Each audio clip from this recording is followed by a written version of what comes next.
नमस्कार मित्रों, अनंत कथा सागर चैनल में मैं डॉक्टर आदित्य पाराशरी आपका फिर स्वागत करता हूँ। महाभारत कथाओं की श्रृंखला को आगे बढ़ाते हुए महाभारत का युद्ध चल रहा है और 12वें दिन का युद्ध अभी बाकी है।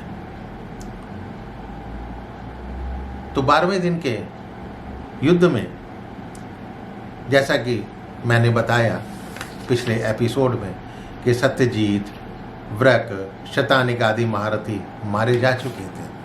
युधिष्ठिर थोड़ा सा तो कुछ देर के लिए युद्ध स्थल से हट गए थे।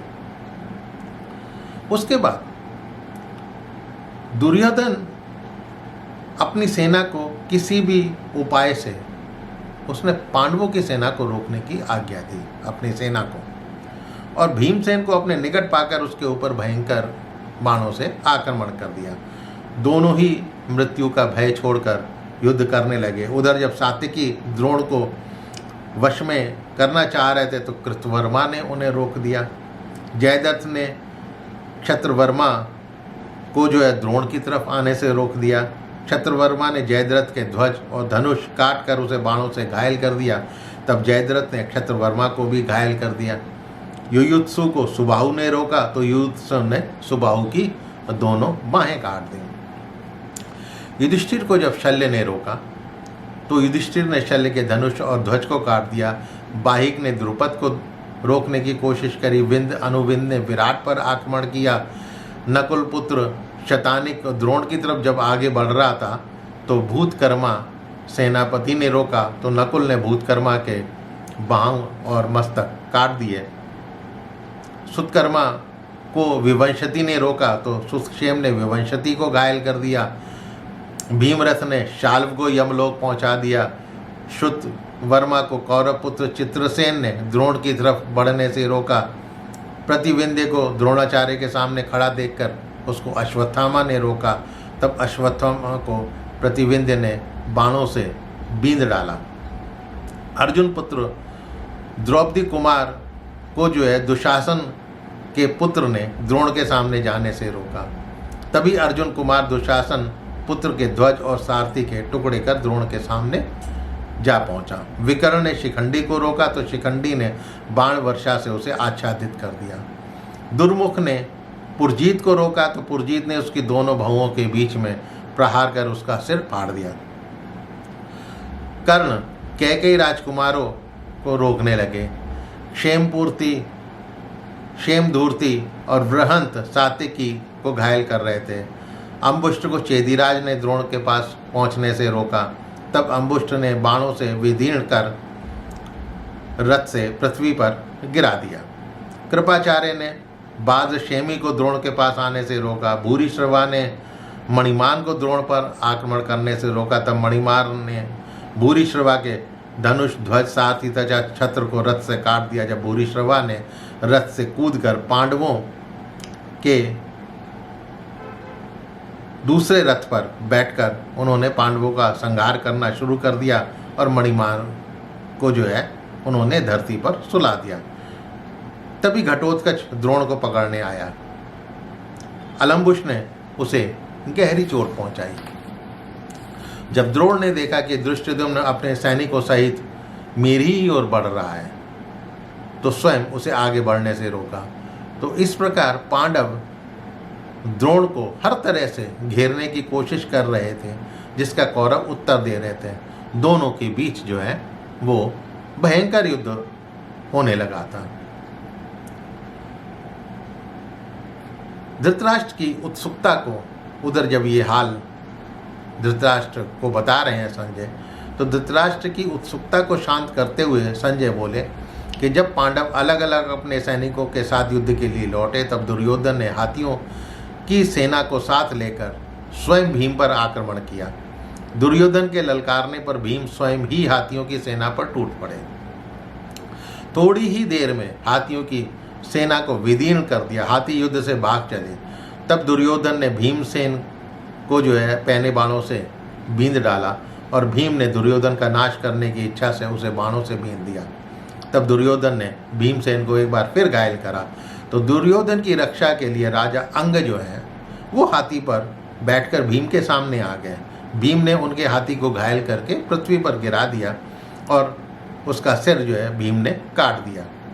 सभी हाथी घोड़े रथ घबराहट में इधर उधर चक्कर काटने लगे। तो ये देखकर राजा भगदत्त जो है वो अपने हाथी द्वारा भीम पर उन्होंने चढ़ाई कर दी। हाथी अपने 2 पैरों तथा सूंड द्वारा जो है भीम पर टूट पड़ा, भीम का रथ तोड़ दिया। तो भीम भागकर उस हाथी के शरीर के अंदर ही छिप गए, उसकी खास जगह पर सहलाकर लाड़ प्यार करने लगे। मतलब हाथी के नीचे जाकर वो, उनको पता था कि हाथी को कहाँ सहलाने से जो है वो खुश हो जाता है। फिर वो हाथी के चारों ओर घूमने लगे। भीम को सामने पाकर फिर उसने कुचलने का प्रयास करा, अपनी सूंड में लपेट कर मारने का प्रयास करा। थोड़ी देर में भीम तथा हाथी के शरीर के वो नीचे से भाग लिए। तो सेना में शोर मच गया कि भीम मारे गए, भीम मारे गए। हाथी के डर से पांडवों की सेना जो सहसा वहाँ से भाग खड़ी हुई। युधिष्ठिर ने भीम को मारा गया जानकर सैनिकों के साथ भगदत्त को घेर लिया और उस पर पैने बाणों की वर्षा करने लगे। भगदत्त ने पराक्रम दिखाते हुए युधिष्ठिर के योद्धाओं को कुचल डाला। तब दशार्ण राज ने मतवाले हाथी के साथ भगदत्त के हाथी पर हमला किया। राजा भगदत्त ने हाथी सहित जो है दशार्ण को मार डाला। तब युधिष्ठिर ने भगदत्त को घायल करके सब ओर से घेर लिया। राजा भगदत्त ने अपने हाथी को काबू में कर सात्विकी की तरफ बढ़े। सात्विकी अपने रथ को छोड़कर दूर हट गए। हाथी ने उस रथ को जो है सूंड से उठाकर दूर फेंक दिया। अवसर पाकर वो गजराज रथों के घेरे से बाहर निकल गए और राजाओं को उठा उठाकर फेंकने लगा।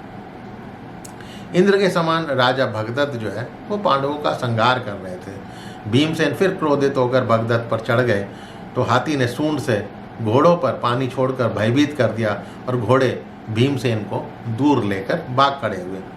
तभी आकृति पुत्र रुचिपर्वा ने उस हाथी पर आक्रमण कर उसे गहरी चोट पहुंचाई। तब भगदत्त ने रुचिपर्वा को यमलोक पहुंचा दिया। उसके मारे जाने पर अभिमन्यु, द्रौपदी कुमार, चेकितान, दृष्टकेतु तथा युयुत्सु ने हाथी को चोट पहुंचाना शुरू कर दिया। हाथी ने युयुत्सु के घोड़ों को पैरों से दबाकर सारथी को मार डाला। युयुत्सु शीघ्र उस रथ को छोड़कर भाग खड़ा हुआ और अभिमन्यु के रथ पर जाकर बैठ गया। एक बार फिर अभिमन्यु ने 12, युयुत्सु ने 10, द्रौपदी पुत्रों ने दृष्टकेतु ने 3-3 बाणों से हाथी को घायल करा। लेकिन वो हाथी जो है पांडवों की सेना में हाहाकार मचा रहा था, भय पैदा कर रहा था। उसके बाद उधर दूसरी तरफ को विचित्र रूप से युद्ध करते समय धूल को उड़ता देखकर तथा हाथी के चिंगाड़ने की आवाज़ सुनकर अर्जुन श्री कृष्ण से बोलते हैं कि ये कोलाहल राजा भगदत्त के हाथी का है, वो युद्ध कर रहे हैं। अब वो इंद्र से कम नहीं है, हाथी की सवारी में कुशल है तथा उनका हाथी जो है सुप्रतीक, उसका नाम सुप्रतीक था, वो अपना सानी नहीं रखता। वो अनेकों बार युद्ध में अपना पराक्रम दिखा चुका है। आज वो अकेला ही समस्त पांडवों का विनाश कर डालेगा। हम दोनों के सिवा कोई भी उसका सामना करने में समर्थ नहीं है। आज मैं भगदत्त को यमलोक में भेज दूंगा। ये सुनकर कृष्ण अर्जुन को वहाँ ले गए जहाँ भगदत्त युद्ध कर रहे थे।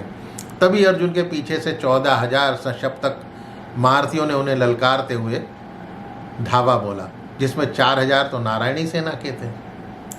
तब अर्जुन दुविधा में पड़ गए कि क्या करूं, सशप्तकों को मारूं या युधिष्ठिर की रक्षा करूं। अर्जुन उनके वध का उपाय सोचते हुए दुर्योधन और कर्ण दोनों के मन में भी यही विचार उत्पन्न हुआ था। इसीलिए उन्होंने युद्ध को 2 भागों में बांटा था कि देखते हैं अर्जुन कहाँ जाते हैं। फिर अर्जुन ने सशप्तकों को समाप्त करने का निश्चय किया। सशप्तकों ने 1,00,000 बाणों की अर्जुन पर वर्षा की। उस समय कृष्ण को भी पसीने आ गए। तब अर्जुन ने ब्रह्मास्त्र से सबको नष्ट कर दिया। सैकड़ों भुजाएं बाण प्रत्यंचा धनुष सहित कट गए। ध्वज, घोड़े, सारथी, रथी सभी धराशायी हो गए। तब कृष्ण आश्चर्य में पड़कर हाथ जोड़कर अर्जुन से बोले, पार्थ, आज समर भूमि में तुमने जो कार्य किया है वो इंद्र, यम और कुबेर के लिए भी दुष्कर है। तब अर्जुन बोले, अब आप भगदत्त के पास चलिए। जब कृष्ण अर्जुन के रथ को हाँकर द्रोण की सेना के पास चले तो सुशर्मा ने अर्जुन को ललकारा। तब कृष्ण ने रथ को सुशर्मा की तरफ को लौटा लिया। अर्जुन ने 7 बाणों से सुशर्मा को घायल कर 2 छुरों से उसके धनुष तथा ध्वज को काट दिया। और साथ ही उसके 6 भाइयों को घोड़ों तथा सारथी समेत यमलोक पहुंचा दिया। उसके बाद सुशर्मा पर अनगिनत बाणों की वर्षा करी और उसे भ्रमित करते हुए कौरव सेना का विनाश करते हुए भगदत्त पर आक्रमण कर दिया। तब 10,000 धनुर्धरों ने अर्जुन को एक बार फिर घेर लिया, लेकिन अर्जुन ने उस सेना को मटियामेट कर दिया। तब राजा भगदत्त ने अपने सुप्रतीक हाथी के द्वारा अर्जुन पर हमला बोला। अर्जुन ने अपने बाणों की बौछार से भगदत्त के बाणों को छिन्न भिन्न कर दिया। तब भगदत्त ने बाणों से कृष्ण तथा अर्जुन को घायल कर दिया। चारों तरफ बाणों का जाल बिछाकर अपने हाथी को दोनों को मारने के लिए आगे बढ़ाया। यद्यपि वो हाथी नज़दीक आ गया था, लेकिन अर्जुन ने उस हाथी को मारने की इच्छा नहीं की। उस हाथी ने बहुत से हाथियों तथा रथों और घोड़ों को कुचल दिया था। तो 12वें दिन के युद्ध का हाल जो है यहीं पर अभी समाप्त करता हूँ। आगे काफ़ी कुछ बाकी है। भगदत्त का वध कैसे हुआ, भगदत्त तो बहुत उछल रहा था, ये जानने के लिए आप मेरा अगला एपिसोड देखिएगा। तो मित्रों, मेरे चैनल को सब्सक्राइब करना मत भूलिएगा और हो सके तो अपने इष्ट मित्रों से इसको शेयर अवश्य कीजिएगा। तो मिलता हूँ अगले एपिसोड में भगदत्त के वध की कथा लेकर। तब तक के लिए नमस्कार।